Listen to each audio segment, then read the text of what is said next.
अब रात के 1 बज चुके हैं। गुप्ता जी घर पहुंचने के बाद सो जाता है, जबकि मिश्रा जी जाग कर आईफोन चला रहा होता है। लेकिन मिश्रा जी के फ़ोन चलाते ही घर में अजीब अजीब हरकतें होना शुरू हो जाती है। बाथरूम का दरवाज़ा खुलने और बंद होने लगता है और पैरानॉर्मल एक्टिविटी बढ़ जाती है।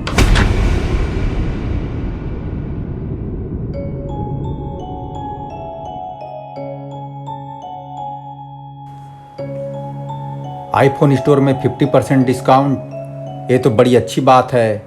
एक फ़ोन की जगह अब आप उतने ही पैसों में 2 फ़ोन ले सकते हैं। और ये स्टोर गुप्ता जी और मिश्रा जी के घर से ज़्यादा दूर भी नहीं है।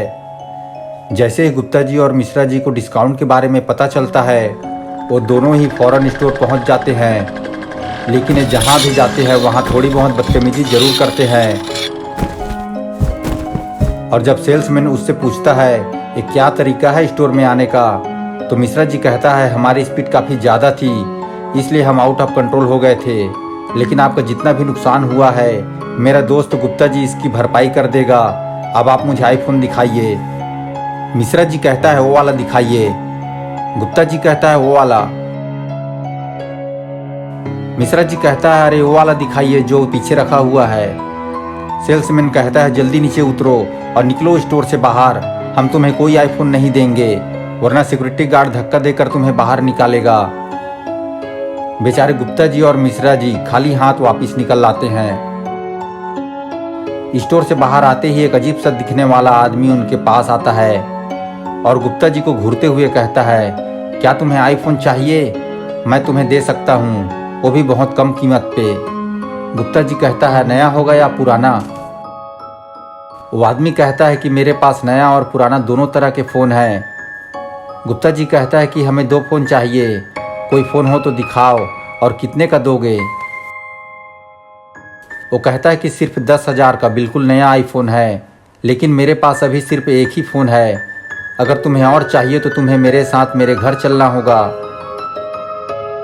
गुप्ता जी कहता है कि हमें 2 फ़ोन चाहिए थे, हम कल तुम्हें आकर मिलेंगे। ये कहकर गुप्ता जी वहाँ से चला जाता है और वो आदमी वहीं खड़े होकर मिश्रा जी को देखता रहता है। लेकिन सच बात तो ये है कि मिश्रा जी उस आदमी से फ़ोन लेना ही नहीं चाहता था, क्योंकि मिश्रा जी उस आदमी को देखकर डर गया था। वो आदमी ही थोड़ा अजीब सा दिख रहा था। घर पहुंचने के बाद गुप्ता जी और मिश्रा जी नेट पे सर्च करना शुरू किया कि कोई तो ज़रूर होगा जो अपना आईफोन कम पैसों में बेच रहा होगा।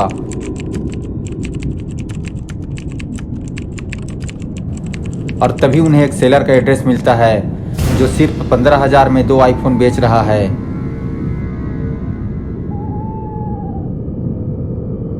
गुप्ता जी और मिश्रा जी फौरन आईफोन लेने चल देते हैं, क्योंकि उसके पास सिर्फ 2 ही फ़ोन मौजूद है और गुप्ता जी मिश्रा जी ये मौका छोड़ना नहीं चाहते।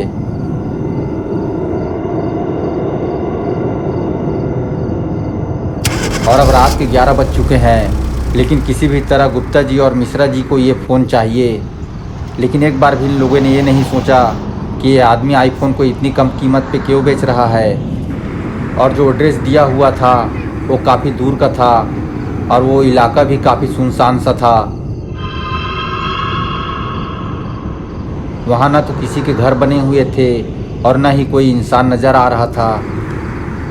दूर दूर तक कोई आबादी नहीं थी।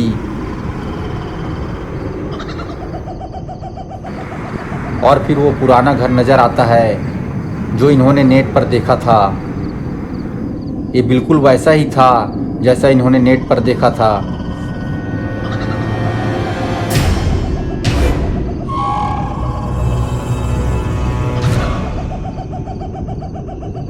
गुप्ता जी कहता है घर तो खंडहर जैसा है, मुझे नहीं लगता कि इसमें कोई रहता होगा। और फिर मिश्रा जी उस सेलर को फ़ोन लगाता है जो उसने नेट पर देखा था, लेकिन कोई भी फ़ोन नहीं उठाता। और गुप्ता जी दरवाज़ा खटखटाता है, लेकिन उस घर से लड़कियों के रोने और सिसकने की आवाज़ें आ रही होती है। ये आवाज़ें सुनकर मिश्रा जी भी वहाँ पहुँच जाता है और ये दोनों बड़े ही ध्यान से वो आवाज़ें सुनने लगते हैं।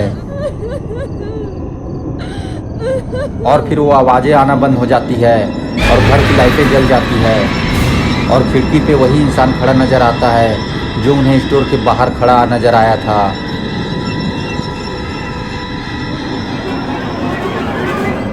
गुप्ता जी मिश्रा जी वहाँ से भागकर गाड़ी के पास जाकर खड़े हो जाते हैं और उस घर की लाइटें फिर से बंद हो जाती है। लगता है वो आदमी बाहर आना ही नहीं चाहता।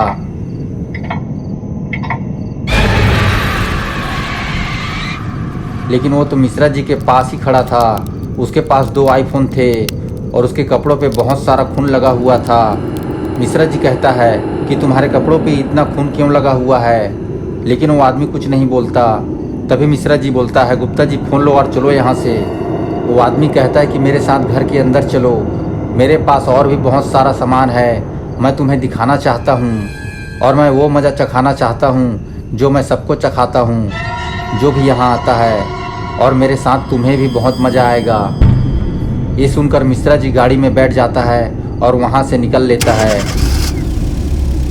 और वो आदमी उन्हें देखता रह जाता है।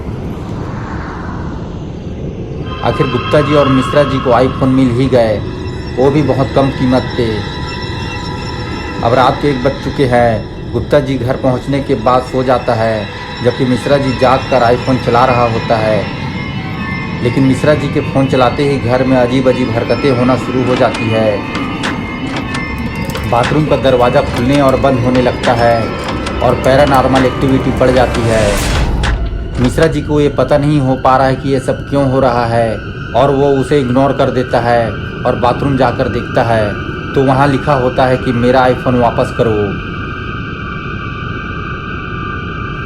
मिश्रा जी पास जाकर देखता है और फिर गुप्ता जी के पास भाग कर जाता है और फिर गुप्ता जी और मिश्रा जी बाथरूम की तरफ बढ़ते हैं और पास जाकर देखते हैं।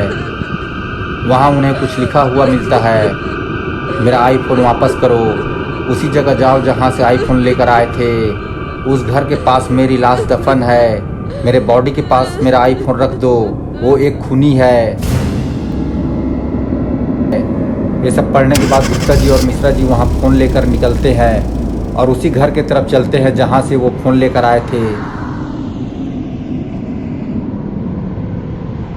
जो लड़कियों के चीखने चिल्लाने की आवाज़ें आ रही थी, उसने उन्हें भी मार दिया है, क्योंकि वो आईफोन कलेक्ट करने वाले कस्टमर तलाशता है और वो जब उसके घर के अंदर जाते हैं तो उन्हें मारकर उनका पैसा और उनका फ़ोन छीन लेता है।